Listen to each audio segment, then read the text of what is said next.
Hello दोस्तों, कैसे हो आप सब। आशा करता हूँ मस्त होंगे, बढ़िया होंगे, बेहतरीन होंगे। तो स्वागत है एक बार फिर से आपके अपने YouTube channel Mukesh GK trick पर।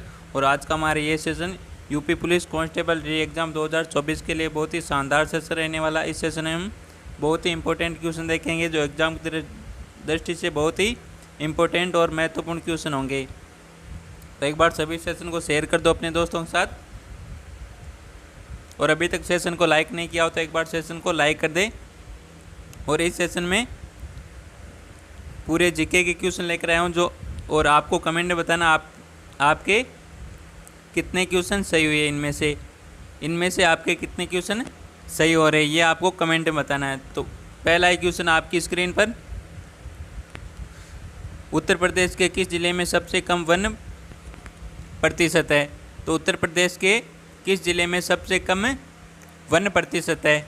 तो ऑप्शन है आपके सामने, लखीमपुर खीरी में, इलाहाबाद में, कानपुर में और भदोही में। तो यहाँ पर कौन सा आंसर राइट आंसर रहने वाला है, एक बार सभी आंसर कर दो।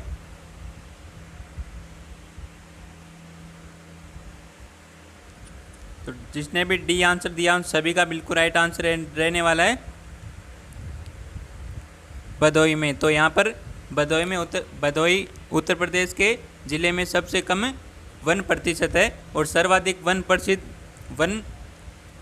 किसमें, सोनभद्र जिले में। किसमें, सोनभद्र जिले में। और दूसरे स्थान पर आपका लखीमपुर खीरी का है दूसरा स्थान 1% में, और सबसे कम है भदोही जनपद में। कहाँ पर है, भदोही जनपद में।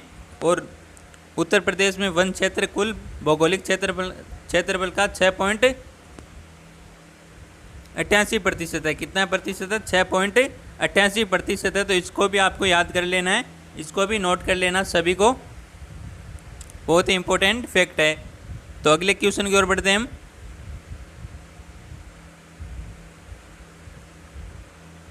उत्तर प्रदेश के किस नगर को पीतल की नगरी कहते हैं भाई। तो उत्तर प्रदेश के किस नगर को पीतल की नगरी कहते हैं। तो ऑप्शन है फतेहपुर, मुजफ्फर, मिर्ज़ापुर और मुरादाबाद। तो यहाँ पर कौन सा आंसर राइट आंसर रहने वाला है, पीतल नगरी किसे कहते हैं। सुहाग नगरी और चूड़ी का निर्माण आपकी फिरोजाबाद में होता है। ताला नगरी किसे कहते हैं, अलीगढ़ में। पिछले भी क्लास में मैंने ये क्वेश्चन करवाया था, ताला नगरी किसे कहते हैं, अलीगढ़ को कहते हैं। और संगम नगरी प्रयागराज को, सभी को पता है ये तो। संगम नगरी किसे कहा जाता है, प्रयागराज को। और चाकू नगरी किसे कहा जाता है, चाकू नगरी कहा जाता है रामपुर को। किसे कहा जाता है, रामपुर को। और अब बताओ पीतल नगरी किसे कहा जाता है। एक बार सभी आंसर करो भाई कमेंट में, फटाफट एक बार सभी का आंसर आना चाहिए। और यहाँ पर आंसर आ रहा है भाई, ए आंसर आ रहा है, सी भी आंसर आ रहा है, और बी भी आंसर आ रहा है, और डी भी आंसर आ रहा है। चारों के चारों आंसर आ रहे हैं। तो यहाँ पर कौन सा आंसर राइट आंसर रहने वाला है। तो यहाँ पर जिसने भी डी आंसर दिया उन सभी का बिल्कुल राइट आंसर रहने वाला मुरादाबाद है, इसे पीतल नगरी के नाम से जाना जाता है। यहाँ पर डी आंसर बिल्कुल राइट आंसर रहने वाला है, बिल्कुल डी आंसर राइट है जिसने भी डी आंसर दिया है। बिल्कुल ऐसे ही क्वेश्चन आपसे एग्जाम में पूछे जाने वाले। तो अगला क्वेश्चन है आपके सामने, उत्तर प्रदेश का भारत के चावल उत्पादन राज्यों में कौन सा स्थान है। तो उत्तर प्रदेश का भारत के चावल उत्पादक राज्यों में कौन सा स्थान है। प्रथम स्थान है, द्वितीय, तीसरा या पांचवा। पहला स्थान है, दूसरा स्थान है, चौथा स्थान है या पांचवा स्थान है। तो चावल उत्पादन मामले में प्रथम राज्य कौन सा, पश्चिम बंगाल है। कौन सा, पश्चिम बंगाल है। और दूसरा स्थान किसका है, दूसरा स्थान आपके उत्तर प्रदेश का है। किसका है, उत्तर प्रदेश का। चावल उत्पादन राज्यों में, भारत के राज्यों में चावल उत्पादन में दूसरा स्थान है। कौन सा स्थान है, दूसरा। और जूट उत्पादन में प्रथम स्थान किसका है, किस राज्य का, पश्चिम बंगाल का। चावल के उत्पादन में और जूट उत्पादन में, इन दोनों में प्रथम स्थान किसका है, पश्चिम बंगाल का। और चावल के उत्पादन में उत्तर प्रदेश का कौन सा स्थान है, दूसरा स्थान है। बी आंसर हमारा यहाँ पर बिल्कुल राइट आंसर रहने वाला। कौन सा, बी आंसर हमारा यहाँ पर बिल्कुल राइट आंसर रहने वाला। जिसने भी बी आंसर दिया उन सभी का बिल्कुल राइट आंसर रहने वाला है। अगला क्वेश्चन है, उत्तर प्रदेश राज्य ललित कला अकादमी कहाँ पर स्थित है। तो उत्तर प्रदेश राज्य ललित कला अकादमी कहाँ पर स्थित है, वाराणसी में, कानपुर में, लखनऊ में, गाजियाबाद में। ललित कला अकादमी की स्थापना कब हुई थी, 18 फरवरी 1962 को हुई थी। कब हुई थी, 18 फरवरी 1962 को। और ये कहाँ पर है? ये लखनऊ में। कहाँ पर है? ललित कला अकादमी है, ये आपके कहाँ पर है? लखनऊ में। और दलहन अनुसंधान संस्थान ये कानपुर में। कहाँ पर है? दलहन अनुसंधान संस्थान ये आपके कहाँ पर है? कानपुर में। और चीनी अनुसंधान संस्थान ये कानपुर में। और गन्ना अनुसंधान संस्थान ये आपके लखनऊ में। तो ललित कला अकादमी कहाँ पर है? लखनऊ में। सी आंसर हमारा यहाँ पर बिल्कुल राइट आंसर रहने वाला, जिसकी स्थापना कब हुई थी? 8 फरवरी 1962 को। कब हुई थी? 8 फरवरी 1962 को। तो यहाँ पर सी आंसर बिल्कुल राइट आंसर रहने वाला, और इनको भी आपको नोट कर लेना है। नेक्स्ट क्वेश्चन है, उत्तर प्रदेश के निम्नलिखित जिले में हर साल बटेश्वर मेले का आयोजन किया जाता है। तो उत्तर प्रदेश के किस जिले में हर साल बटेश्वर मेले का आयोजन किया जाता है? ऑप्शन है कानपुर में, वाराणसी में, मथुरा में, आगरा में। तो बताओ एक बार सभी। और जिसने भी डी आंसर दिया उन सभी का बिल्कुल राइट आंसर रहने वाला है। बटेश्वर मेले का आयोजन कहाँ होता है? आगरा में होता है। कहाँ पर होता है? आगरा में। डी आंसर यहाँ पर बिल्कुल राइट आंसर रहने वाला है, आगरा में बटेश्वर मेला। सुलेकुल महोत्सव और ताज महोत्सव ये भी आगरा में होता है। और मथुरा कंस मेला, मथुरा में कौन सा मेला आयोजन होता है? कंस मेले का आयोजन मथुरा में होता है। और दुर्गा जी का मेला ये आपके वाराणसी में आयोजन होता है। और मक्कनपुर का मेला कानपुर में होता है। कहाँ पर होता है? मक्कनपुर का मेले का आयोजन कहाँ पर होता है? कानपुर में। और आगरा में कौन कौन से मेले का आयोजन होता है? बटेश्वर मेले का, सुलेकुल महोत्सव और ताज महोत्सव का आयोजन है आपके आगरा में होता है। तो नेक्स्ट क्वेश्चन है, आगरा शहर की स्थापना किसने की थी? तो आगरा शहर की स्थापना किसने की थी? बाबर ने, अकबर ने, राजा भोज ने, सिकंदर लोदी ने। तो आगरे की स्थापना किसने की थी? बताओ एक बार सभी।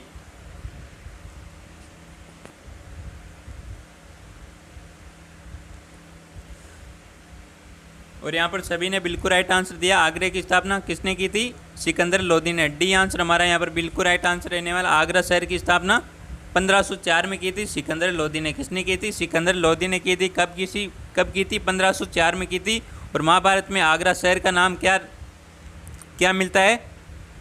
महाभारत में आगरा शहर का नाम अग्रवन मिलता है। क्या मिलता है? अग्रवन था। महाभारत में आगरा का नाम क्या था? अग्रवन था। और आगरा ये यमुना नदी के तट पर स्थित है। कहाँ पर है? यमुना नदी के किनारे स्थित है आगरा। नेक्स्ट क्वेश्चन है,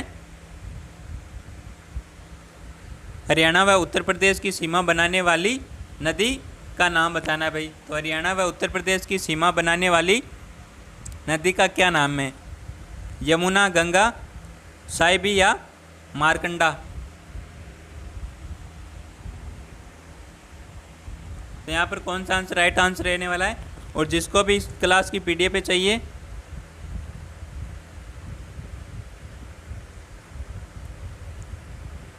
क्लास की पीडीएफ मिलेगी आपको। हमारा टेलीग्राम चैनल है मुकेश जीके ट्रिक के नाम से। मुकेश जीके ट्रिक के नाम से टेलीग्राम चैनल है, उसे आपको ज्वाइन कर लेना है। और टेलीग्राम की लिंक मिलेगी आपको यूट्यूब चैनल के बायो में। पहले आपको यूट्यूब चैनल को सब्सक्राइब करना होगा, फिर यूट्यूब चैनल के बायो में जाकर वहाँ पर टेलीग्राम की लिंक दे रखी है, उस लिंक पर टैप करके आपको टेलीग्राम में ज्वाइन हो जाना है। तो यहाँ पर कौन सा आंसर राइट आंसर रहने वाला बताओ एक बार सभी। तो यहाँ पर ए आंसर जिसने भी दिया उन सभी का बिल्कुल राइट आंसर रहने वाला है। कौन सा? ए आंसर हमारा यहाँ पर बिल्कुल राइट आंसर रहने वाला है। हरियाणा व उत्तर प्रदेश की सीमा बनाने वाली नदी का क्या नाम है? यमुना नदी है। ये हरियाणा व उत्तर प्रदेश की सीमा बनाती है। और यमुना नदी है ये। यमुना नदी उत्तर प्रदेश में सहारनपुर जिले के फैजाबाद स्थान से प्रवेश करती है। तो उत्तर प्रदेश में यमुना नदी कहाँ से प्रवेश करती है? सहारनपुर जिले के फैजाबाद स्थान से प्रवेश करती है उत्तर प्रदेश में। नेक्स्ट क्वेश्चन है, उत्तर प्रदेश के किस जिले में चंबल नदी यमुना में मिलती है? तो उत्तर प्रदेश के किस जिले में चंबल नदी ये यमुना में मिलती है? किस में मिलती है? यमुना में। ऑप्शन है मुरादाबाद, लखनऊ, जगमपुर और इटावा। तो यहाँ पर कौन सा आंसर राइट आंसर रहने वाला बताओ एक बार सभी। उत्तर प्रदेश के किस जिले में चंबल नदी यमुना में मिलती है? तो चंबल नदी के द्वारा ही सर्वाधिक अवनाली का अपवर्दन किया जाता है। क्या किया जाता है? अवनालिका अपर्दन किया जाता है। तो यहाँ पर इसको आपको नोट कर लेना है। और सर्वाधिक अवनलिका अपर्दन ही इटावा जिले के अंदर होता है। कहाँ पर होता है? इटावा जिले के अंदर होता है। और चंबल नदी का उद्गम मध्य प्रदेश के जनपाऊ पहाड़ी से होता है। कहाँ से होता है? चंबल नदी का उद्गम मध्य प्रदेश के जनपाऊ पहाड़ी से होता है। तो अब आपसे पूछा है चंबल नदी यमुना में किस जिले में मिलती है भाई? उत्तर प्रदेश के किस जिले में चंबल नदी यमुना में मिलती है? तो इसका आंसर तो फटाफट क्या आंसर हो जाएगा? यहाँ पर डी आंसर बिल्कुल राइट आंसर रहने वाला है, इटावा। डी आंसर जिसने भी किया उन सभी का बिल्कुल राइट आंसर रहने वाला है। नेक्स्ट क्वेश्चन है, कितम झील और सूर सरोवर पक्षी अभ्यारण्य निम्नलिखित में से किस शहर के पास स्थित है? तो कितम झील और सूर सरोवर पक्षी अभ्यारण्य निम्नलिखित में से किस शहर के पास स्थित है? ऑप्शन है झांसी, कानपुर, लखनऊ और आगरा। तो यहाँ पर कौन सा आंसर राइट आंसर रहने वाला है? तो बखीरा झील है संत कबीर नगर।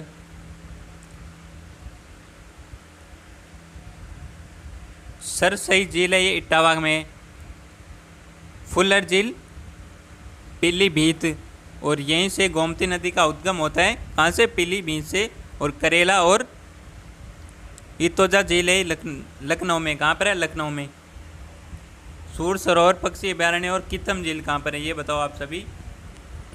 तो इसका आंसर क्या आंसर राइट आंसर रहने वाला? डी आंसर हमारा यहाँ पर बिल्कुल राइट आंसर रहने वाला। कौन सा? डी आंसर, आगरा में। कितम झील और सूर सरोवर पक्षी अभ्यारण्य कहाँ पर है? आगरा में। अगला क्वेश्चन है, निम्नलिखित में से कौन सा सुमेलित नहीं है? तो इनमें से कौन सा एक सुमेलित नहीं है?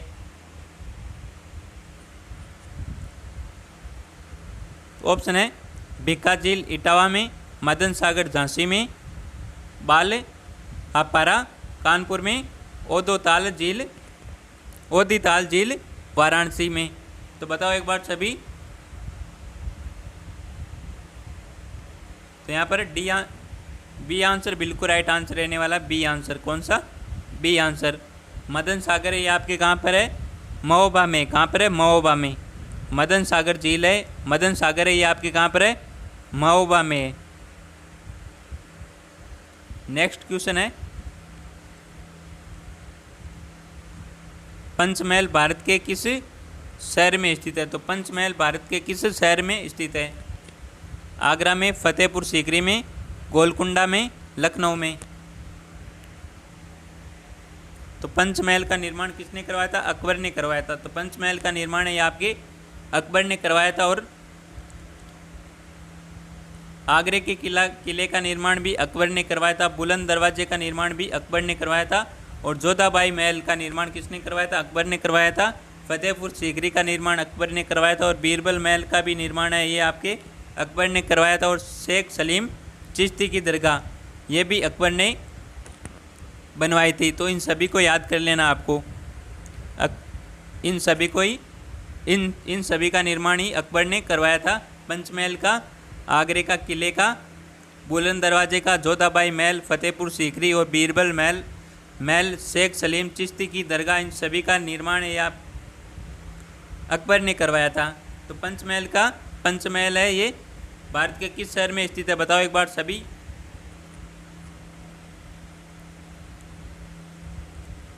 तो पंचमहल है ये फतेहपुर सीकरी में। कहाँ पर है? फतेहपुर सीकरी में। बी आंसर है हमारा यहाँ पर बिल्कुल राइट आंसर रहने वाला। कौन सा? बी आंसर बिल्कुल राइट आंसर रहने वाला है।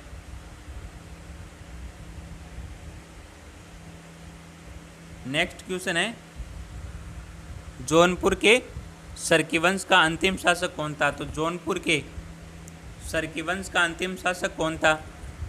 हुसैन शाह, इब्राहिम शाह, मोहम्मद शाह, मुबारक शाह। तो सरकी वंश की स्थापना 1394 में मलिक सरवर के द्वारा की गई थी। किसके द्वारा की गई थी? मलिक सरवर के द्वारा की गई थी सरकी वंश की स्थापना, जो कब की गई थी? 1394 में की गई थी। और इस वंश का अंतिम शासक कौन था? तो इस वंश का अंतिम शासक था आपके हुसैन शाह। कौन थे? हुसैन शाह। तो यहाँ पर ए आंसर बिल्कुल राइट आंसर रहने वाला। कौन सा? ए आंसर हमारा यहाँ पर बिल्कुल राइट आंसर रहने वाला है। नेक्स्ट क्वेश्चन है, उत्तर प्रदेश में आयुर्वेद महोत्सव का आयोजन कहाँ होता है? तो उत्तर प्रदेश में आयुर्वेद महोत्सव का आयोजन कहाँ पर होता है? गौतम बुद्ध नगर में, झांसी में, त्रिकुट में, लखनऊ में? तो बताओ एक बार सभी। तो लखनऊ महोत्सव लखनऊ में मनाया जाता है। ताज महोत्सव अभी हमने देखा था आगरा में, और कजली महोत्सव ये मिर्ज़ापुर में मनाया जाता है। कहाँ पर? मिर्ज़ापुर में आयोजन किया जाता है या मनाया जाता है। तो आयुर्वेद महोत्सव कहाँ आयोजन होता है? ये होता है आपके कहाँ पर होता है? त्रिकुट में। कहाँ पर होता है? त्रिकुट में। सी आंसर हमारा यहाँ पर बिल्कुल राइट आंसर रहने वाला है।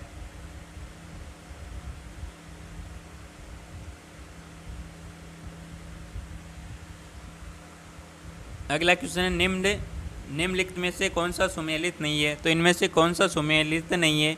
दादरी मेला, बलिया, नौचंदी मेला मेरठ, पंचकुइया मेला झांसी, शाकंभरी मेला सहारनपुर। तो इस क्वेश्चन का आंसर आपको देना है कमेंट में। किस में देना है? कमेंट में देना है इस क्वेश्चन का आंसर आप सभी को क्लास के एंड में इस क्वेश्चन का आंसर आप सभी को कमेंट में देना है। किस में देना है? कमेंट में। तब चलते हैं हम अपने अगले क्वेश्चन की ओर। देवगढ़ में दशावतार मंदिर वास्तुकला किस शैली का एक उदाहरण है? तो देवगढ़ में है ये दशावतार मंदिर। तो ये मंदिर किस वास्तुकला शैली का एक उदाहरण है? वेसर शैली का, नागर शैली का, द्रविड़ शैली का? कोई नहीं। तो बताओ एक बार सभी यहाँ पर कौन सा आंसर राइट आंसर रहने वाला है? तो यहाँ पर बी आंसर बिल्कुल राइट आंसर रहने वाला है, नागर शैली। बी आंसर जिसने भी दिया उन सभी का बिल्कुल राइट आंसर रहने वाला है। नागर शैली का एक उदाहरण है देवगढ़ में दशावतार मंदिर है, ये नागर शैली का उदाहरण है। नेक्स्ट क्वेश्चन है, निम्नलिखित में से कौन सा स्मारक उत्तर प्रदेश में यूनेस्को द्वारा प्रशंसित विश्व धरोहर स्थल है? तो विश्व धरोहर स्थल कौन सा स्मारक है? बताओ एक बार सभी। सारनाथ स्तूप, इलाहाबाद किला, वाराणसी घाट और ताजमहल।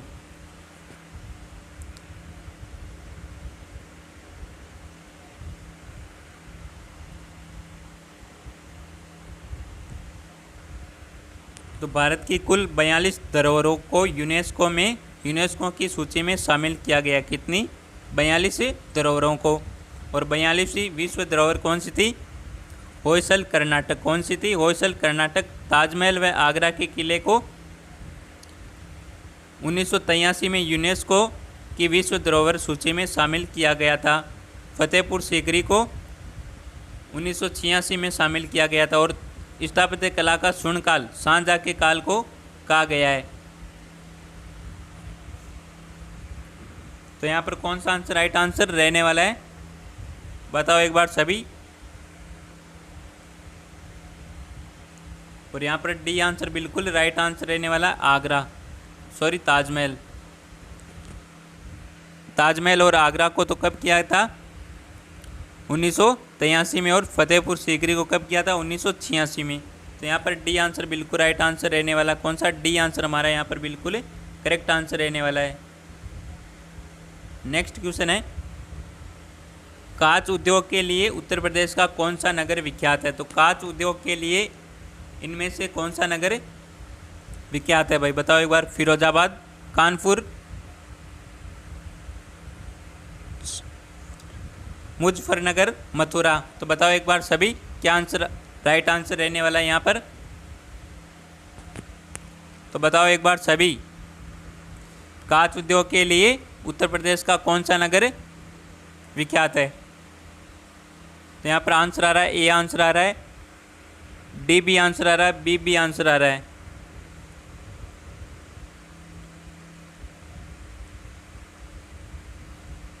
ज़्यादातर ए आंसर आ रहा है, तो यहाँ पर ए आंसर वाला का यहाँ पर बिल्कुल राइट आंसर रहने वाला है भाई। ए आंसर यहाँ पर बिल्कुल राइट आंसर रहने वाला है।